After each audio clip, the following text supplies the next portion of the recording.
You're 45. You have less money than you had at 31. And somewhere in the last decade, the plan you weren't even aware you were counting on stopped being a plan and became a memory. Here is the only question that matters today.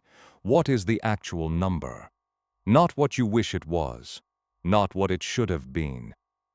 The number that is sitting in your accounts right now, the one you have been avoiding.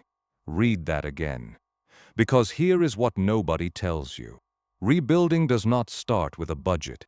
It starts with looking at the number you have been pretending does not exist. Not to shame yourself, to free yourself. Shame keeps you broke. Survival math sets you free. The men who rebuild fastest do the opposite of what feels natural. In year one, they go quiet financially. They resist the urge to perform recovery and focus instead on actually recovering. No new car, no wardrobe refresh. No I'm fine spending.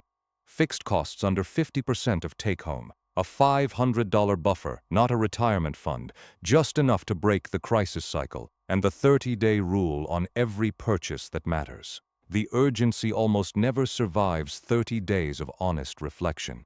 Here is what makes this year harder than the math suggests. Every month you spend comparing your Chapter 2 to someone else's Chapter 1 is a month of compounding you do not get back.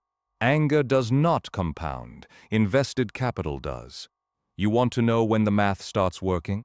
Year 2, Year 3, Year 5. The quiet decisions of Year 1 start compounding. Not just the money, the momentum. Let me put some real numbers on the table.